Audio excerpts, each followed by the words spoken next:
నమస్తే, welcome to focus. Gaza ఇప్పుడు ఈ మాట ఎక్కువగా వినిపిస్తోంది. పాలస్తీనా ఉగ్రవాద సంస్థ హమాస్ పై ఇజ్రాయెల్ సైన్యం చేస్తున్న దాడులతో గాజా గజగజ వణికిపోతోంది. ఇప్పటికే చోటు చేసుకున్న కాల్పులు, రాకెట్ దాడులతో రెండు వైపులా పెద్ద సంఖ్యలో ప్రాణనష్టం వాటిల్లింది. దశాబ్దాలుగా ఎడతెగని ఈ పోరులో గాజా నెత్తుటి గాథను లెక్కించుకుంది. ఇంతకీ ఆ గాజా స్ట్రిప్ ఏంటి? అక్కడ జీవనం ఎందుకు అంత ప్రమాదకరంగా మారింది? చావడం కోసం సాగే జీవితం నిత్య నరకం, చేయక తప్పని రణం, వెంటాడే మరణం, రాకెట్ రూపంలో దూసుకొచ్చే మృత్యువు. అయినా చావుకి భయపడకుండా ఎదురు. ఇజ్రాయెల్పై పాలస్తీనా ఉగ్రవాద సంస్థ హమాస్ మెరుపుదాడులకు దిగి మారణహోమం సృష్టించింది. వందలాది మంది ఇజ్రాయెల్ పౌరుల ప్రాణాలు బలి తీసుకుంది. పిల్లలను కూడా విచక్షణారహితంగా చంపింది. వందలాది మందిని బందీలుగా చేసుకుని గాజాలోని తమ స్థావరానికి తరలించింది. దీంతో హమాస్పై ఇజ్రాయెల్ ఉక్కుపాదం మోపింది. గాజాపై ఒకేసారి వేల కొద్ది రాకెట్లను ప్రయోగించింది. గాజా స్ట్రిప్ను పూర్తిగా అష్టదిగ్బంధనం చేసింది. నీరు, విద్యుత్, ఆహారం వంటివి నిలుపుదల చేసింది. ఇలా ఇజ్రాయెల్ చేపట్టిన ముప్పేట దాడితో గాజా అల్లాడిపోతుంది. అయినా అక్కడి హమాస్ మిలిటెంట్లు ఎదురుదాడి చేస్తున్నారు. ఇజ్రాయెల్ సైన్యంను ఎదుర్కొనేందుకు తమ సాయశక్తులా ప్రయత్నాలు చేస్తున్నారు. అదే సమయంలో సాయుధులు ఇజ్రాయెల్ సరిహద్దుల్లోకి ప్రవేశించి పౌరులపై కాల్పులు జరుపుతున్నారు.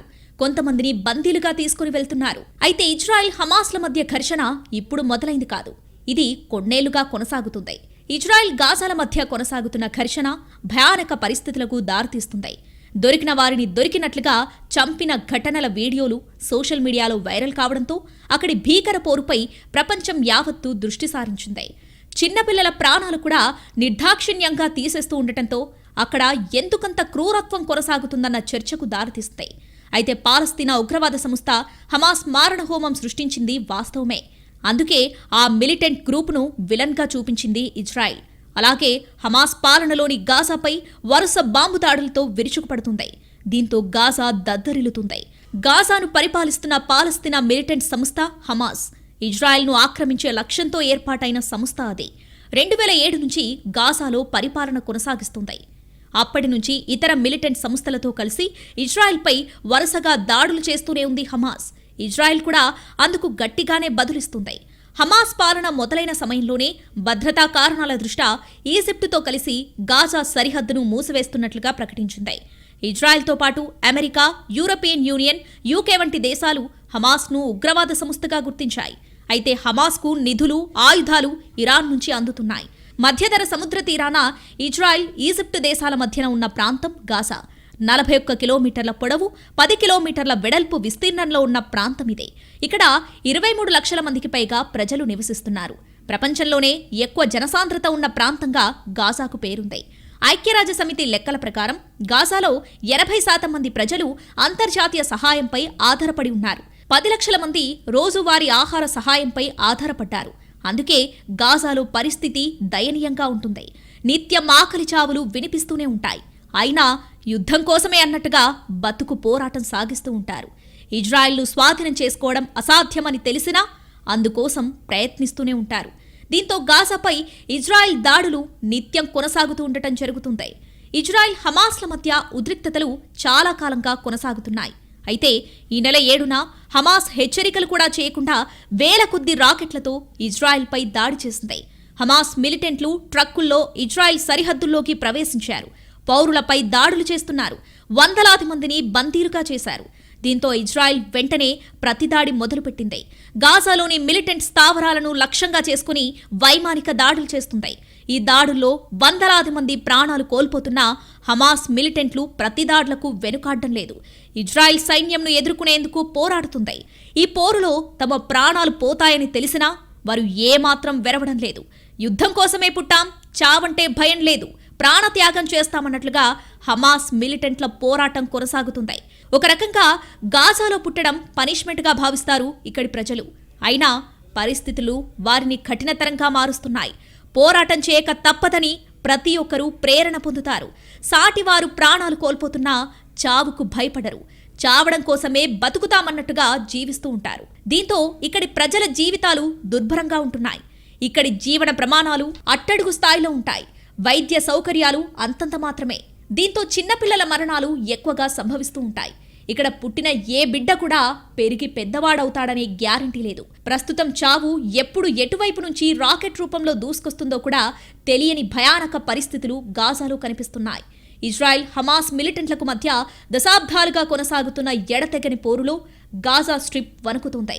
పాలస్తీనా ఆదేశాల మేరకు నడుచుకునే హమాస్ మిలిటెంట్లు ఉండే గాజా స్ట్రిప్ కూడా ఇజ్రాయెల్కు సరిహద్దు ప్రాంతంగా ఉంటుంది. పాలస్తీనాకు గాజాకు మధ్య ఇజ్రాయెల్ ఉండటంతో అడుగడుగునా ఆంక్షలే కొనసాగుతూ ఉంటాయి.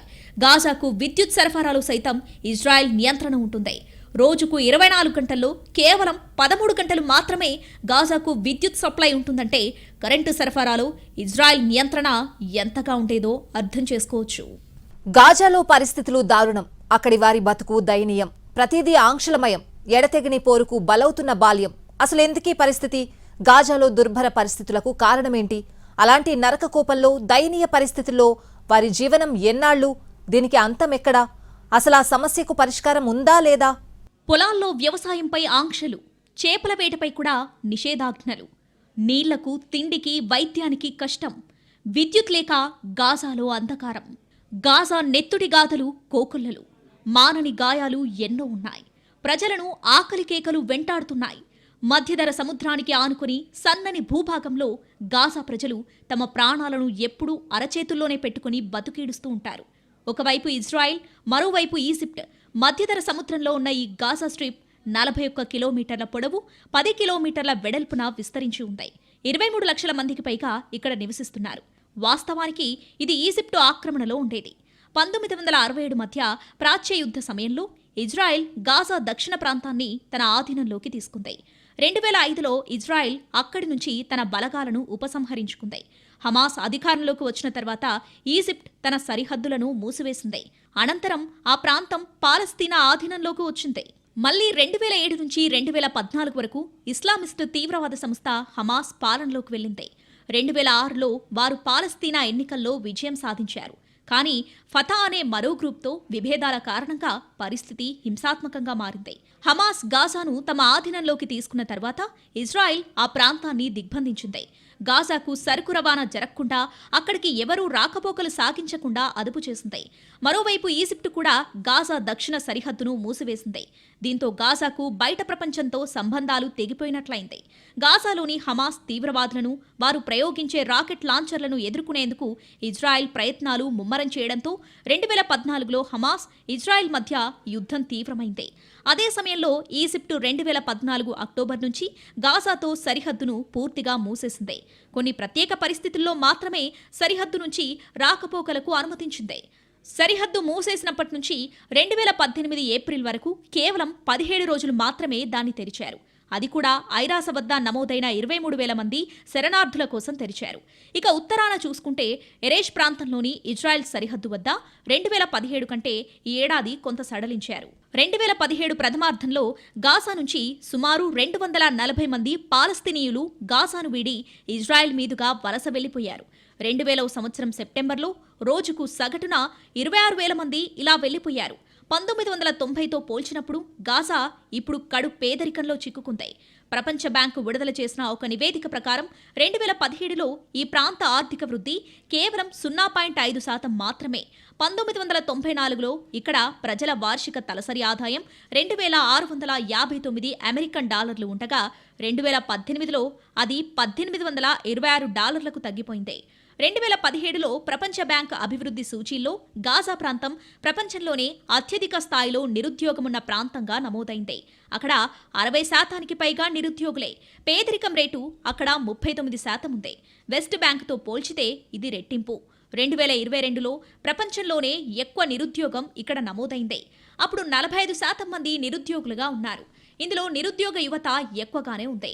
నిరుద్యోగ శాతంలో 19 నుంచి 29 ఏళ్ల వయసు వారు 73.9% ఉన్నారు.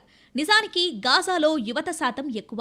ఇక్కడి జనాభాలో 65% మంది 25 ఏళ్ల వయసు వారే. అయితే 80% పైగా పేదరికం కూడా ఉంది. గాజాలో ఎంతటి దుర్భర పరిస్థితులున్నాయో ఈ గణాంకాలే చెబుతున్నాయి. ప్రతి ఒక్కరి జీవితంలో బాల్యం అనేది ఒక మధుర జ్ఞాపకం. అలాంటి అందమైన బాల్యం గాజాలో మచ్చుకైనా కనిపించదు. చాలని స్కూళ్లలో చిన్నారులు చదివే పరిస్థితి లేకుండా ఉంటాయి.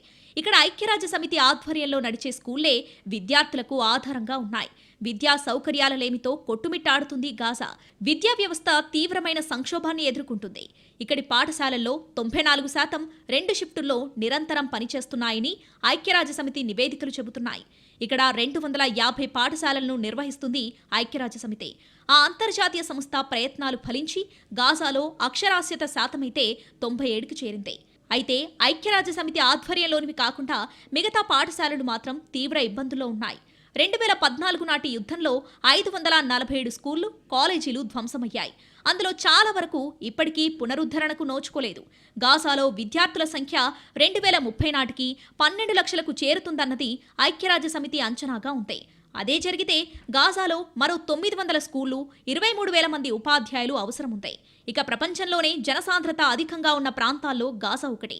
ఇక్కడ ప్రతి చదరపు కిలోమీటర్కు సగటున 5,479 మంది నివసిస్తున్నారు. 2030 నాటికి గాజా జనాభా 31 లక్షలకు చేరుతుందని అంచనా. రాకెట్ లాంచర్ దాడులు, సొరంగ మార్గాల ద్వారా ప్రవేశించడాన్ని నివారించడానికి గాను ఇజ్రాయెల్ 2014లో కొంత ప్రాంతాన్ని బఫర్ జోన్గా ప్రకటించింది. ఈ ఆంక్షల కారణంగా అక్కడ నివాస, వ్యవసాయ భూములు తగ్గిపోయాయి.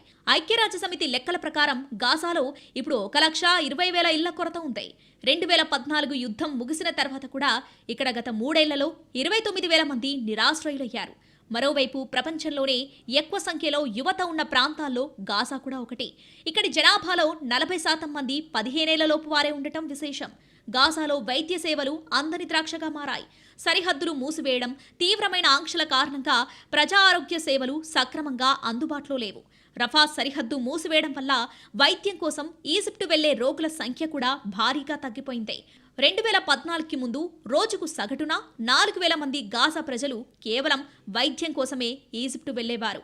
వైద్య కారణాలతో ఇజ్రాయెల్ వెళ్లే అవకాశాలు కూడా ఇటీవల కాలంలో భారీగా తగ్గిపోయింది. దిగ్బంధం కారణంగా డయాలసిస్ యంత్రాలు, హృద్రోగ చికిత్స పరికరాలు సహా ఇతర వైద్య పరికరాలు, మందుల సరఫరాలోనూ తీవ్ర ఇబ్బందులున్నాయి. యుద్ధ సమయంలో ఆసుపత్రులు ధ్వంసమయ్యాయి. మరోవైపు ఆంక్షలు, దిగ్బంధం, దీంతో జనాభా పెరుగుదలకు తగ్గట్లుగా వైద్య సేవలు అందుబాటులో లేవు. ఇటీవల ఇంధన కొరత సైతం ప్రభావం చూపింది. ఇంధనం లేకపోవడంతో జనరేటర్లు పనిచేయక 3 ఆసుపత్రులు, 10 వైద్య కేంద్రాల్లో సేవలు రద్దు చేశారు. గాజాలో ఆహారానికి ఎదురవుతున్న ఇబ్బందుల కారణంగా ప్రజలను ఆకలి కేకలు వెంటాడుతున్నాయి. గాజాలో 10 లక్షల మందికి పైగా తీవ్రమైన ఆహార కొరత ఎదుర్కొంటున్నట్లు ఐక్యరాజ్య సమితి చెబుతుంది. ఇజ్రాయెల్ అక్కడ వ్యవసాయంపై ఆంక్షలు విధించడం, చేపల వేటను నియంత్రించడంతో పరిస్థితి మరింత దారుణంగా తయారైంది.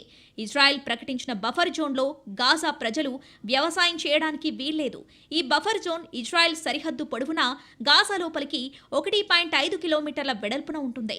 ఈ ఆంక్షల వల్ల ఏటా 75,000 టన్నుల మేర ఆహార ఉత్పత్తులు తగ్గుతున్నాయి. మరోవైపు గాజా ప్రజలు సముద్రంలో చేపల వేట సాగించడంపైన ఇజ్రాయెల్ నిషేధాజ్ఞలు విధించింది. తీరం నుంచి కొద్ది దూరం వరకు మాత్రమే వారు వేటాడడానికి వీలుంది. ఈ నిషేధాన్ని సడలిస్తే తక్కువ ఖర్చుతో వారికి మాంసకృత్తులు సమృద్ధిగా ఉండే ఆహారం దొరుకుతుందని, అలాగే చాలా మందికి ఉపాధి కూడా దొరుకుతుందని ఐక్యరాజ్య సమితి అంటుంది. అయితే హమాస్, ఇజ్రాయెల్ మధ్య 2012 నవంబర్లో కుదిరిన ఒప్పందం తర్వాత ఈ చేపల వేట పరిధి 3 నాటికల్ మైళ్ల నుంచి 6 నాటికల్ మైళ్లకు పెంచారు. కానీ గాజా వైపు నుంచి దాడులు పెరుగుతున్నాయన్న కారణంతో దాన్ని మళ్లీ 3 నాటికల్ మైళ్లకు కుదించారు. ఆ హద్దు దాటి వచ్చే పాలస్తీనా ఫిషింగ్ బోట్లపై ఇజ్రాయెల్ నౌకాదళం తరచూ కాల్పుల వర్షం కురిపిస్తుంది. హద్దు దాటితే కురిసే తూటాల జడివాన నుంచి తప్పించుకోవడం అసాధ్యం. గాజాలో ఒకే ఒక్క విద్యుత్ కేంద్రం ఉంది. ఇజ్రాయెల్, ఈజిప్ట్ల నుంచి కొంత విద్యుత్ సరఫరా ఉంది. అన్నీ కలిపినా ఇక్కడ విద్యుత్ అవసరాలలో 3వ వంతు కూడా తీరడం లేదు. గాజాలో వర్షం పడటం చాలా అరుదు. మంచినీటి వనరులు, భూగర్భ జలాలు తక్కువే. దీంతో నీటి కొరత అక్కడ తీవ్రంగా ఉంది. 97% మంది ప్రజలు ట్యాంకర్లతో సరఫరా అయ్యే నీటిపైనే ఆధారపడుతున్నారు. మురుగునీటి పారుదల కూడా ఇక్కడ పెద్ద సమస్యే.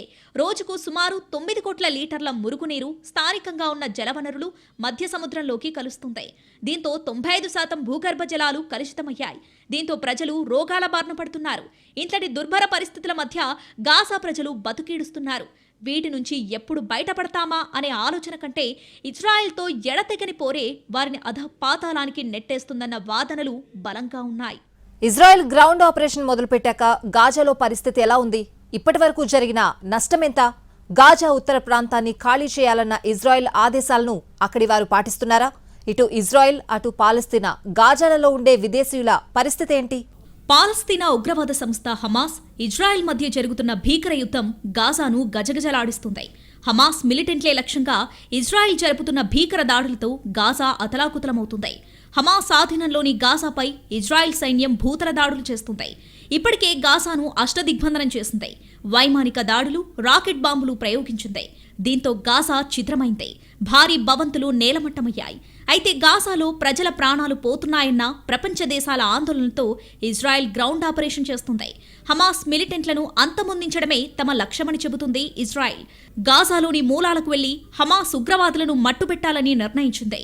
ఇందులో భాగంగానే హమాస్ మిలిటెంట్లు ఉండే గాజా ఉత్తర ప్రాంతం నుంచి ప్రజలు వెంటనే వెళ్లిపోవాలని ఆదేశించింది ఇజ్రాయెల్. దీంతో ఆ ప్రాంతం నుంచి లక్షలాది మంది సురక్షిత ప్రాంతాలకు వెళ్లిపోతున్నారు. తట్టాబుట్టా సర్దుకుని వారంతా వలసబాట పట్టారు. కుటుంబాలు పక్క దేశాలకు శరణార్థులుగా తరలుతున్నాయి. ఇజ్రాయెల్ హమాస్ మధ్య ఈ నెల 7వ తేదీ నుంచి ఉధృతంగా కొనసాగుతున్న ఆధిపత్య పోరులో ఇరు వర్గాలకు చెందిన 3200 మందికి పైగా ప్రాణాలు కోల్పోయారు. ఈ దాడిలో 600 చిన్నారులతో పాటు 1900 పాలస్తీన్లు సహా మరణించినట్లు గాజా అధికారులు వెల్లడించారు. 4.23 లక్షల మంది నిరాశ్రయులైనట్లు ఐరాస తెలిపింది. ఇప్పటి వరకు 2215 మంది పాలస్తీనియన్లు మరణించినట్లు హమాస్ నియంత్రణలోని ఆరోగ్య శాఖ వెల్లడించింది. మరోవైపు హమాస్ ఉగ్రవాదుల ఊచకోతలో సుమారు 1300 మంది ఇజ్రాయెల్ పౌరులు మృత్యువాత పడినట్టు తేలింది. తాజాగా ఉత్తర గాజాను ఖాళీ చేయాలంటూ ఇజ్రాయెల్ సైన్యం ఆదేశించడంతో ఇక్కడి పాలస్తీనియన్లు తీవ్ర ఆందోళన వ్యక్తం చేస్తున్నారు. ఇప్పటికే గాజాలో కరెంట్, మంచినీళ్లు, ఆహారం, ఇంధన కొరతతో అల్లాడుతున్న అక్కడి పౌరులు ఇజ్రాయెల్ ఆదేశాలతో మరింత భయాందోళన చెందుతున్నారు. ప్రాణాలను అరచేతిలో పట్టుకుని వేలాది మంది పాలస్తీనియన్లు కాలినడకన సౌత్ గాజాకు తరలి వెళ్తున్నారు. ఇదే సమయంలో గాజాలోని విదేశీ పౌరుల భద్రతపై ఆందోళన వ్యక్తమవుతుంది. అయితే గాజా నుంచి విదేశీయులను సురక్షితంగా బయటకు తరలించేందుకు ఈజిప్ట్, ఇజ్రాయెల్, అమెరికాల మధ్య ఓ ఒప్పందం కుదిరింది. దీని ద్వారా గాజాలోని రఫా సరిహద్దు గుండా విదేశీయులను తమ దేశంలోకి అనుమతించేందుకు ఈజిప్టు అంగీకరించింది. గాజా నుంచి విదేశీ పౌరులను తరలించే మార్గాల్లో దాడులకు పాల్పడబోమని ఇజ్రాయెల్ హామీ ఇచ్చినట్లు ఈజిప్ట్ అధికారులు తెలిపారు. ఈ విషయంలో హమాస్, ఇస్లామిక్ జిహాద్ల నుంచి కూడా ఆమోదం లభించినట్లు చెప్పారు. ఖతర్ కూడా ఈ చర్చలో పాల్గొన్నట్లు వెల్లడించారు. గాజా నుంచి వచ్చే విదేశీయుల కోసం రఫా క్రాసింగ్ పాయింట్ వద్ద సరిహద్దులను తెరవాలని అధికారులకు సూచనలందాయి. అయితే గాజాలోని విదేశీయుల సంఖ్యపై స్పష్టత రాలేదు. మరోవైపు ఇక్కడి నుంచి గాజాకు సాయాన్ని అందించే విషయమై ఇంకా చర్చలు కొనసాగుతున్నాయి. మొత్తం మీద హమాస్ ఉగ్రవాదులను నిర్మూలించడమే లక్ష్యంగా గాజాపై పూర్తిస్థాయి యుద్ధానికి ఇజ్రాయెల్ సైన్యం సిద్ధమవుతుంది. గాజాను ఆక్రమించుకునేందుకు దాని సరిహద్దుల్లో 3.60 లక్షల మంది రిజర్వ్ సైనికులు సిద్ధం చేసింది. 8 రోజులుగా గాజాలోని హమాస్ స్థావరాలపై వైమానిక దాడులు చేస్తున్న ఇజ్రాయెల్ సేనలు ఇప్పుడు గ్రౌండ్ ఆపరేషన్ దాడులు కొనసాగిస్తున్నాయి. దీనిపై ఇజ్రాయెల్ ప్రధానమంత్రి బెంజమిన్ నెతన్యాహు మాట్లాడుతూ తమ దేశం ఇప్పుడే ప్రతీకారం తీర్చుకోవడం మొదలుపెట్టిందని తెలిపారు. ఇజ్రాయెల్ సేనలు సింహాల్లా పోరాడుతున్నాయని, ఇది కేవలం ప్రారంభం మాత్రమేనని పేర్కొన్నారు. మరోవైపు హమాస్కు గట్టిపట్టున్న ఉత్తర గాజాలోనే ఆ గ్రూప్ అగ్రనాయకులంతా మకాం వేశారు. అందుకే తొలి టార్గెట్గా అదే ప్రాంతాన్ని ఇజ్రాయెల్ ఎంచుకున్నట్లు తెలుస్తుంది. అందుకే ఉత్తర గాజాను వదిలి దక్షిణ గాజాకు వెళ్లాలని పాలస్తీనా ప్రజలకు ఇజ్రాయెల్ సైన్యం ఆదేశాలు జారీ చేసింది. సామాన్య ప్రజలకు నష్టం కలిగించే ఉద్దేశం లేదని, యుద్ధం ముగిశాక వారంతా తిరిగి రావచ్చని సూచించింది. మరి ఉత్తర గాజాలో ఇజ్రాయెల్ గ్రౌండ్ ఆపరేషన్ ఎంతవరకు సక్సెస్ అవుతుందో చూడాలి.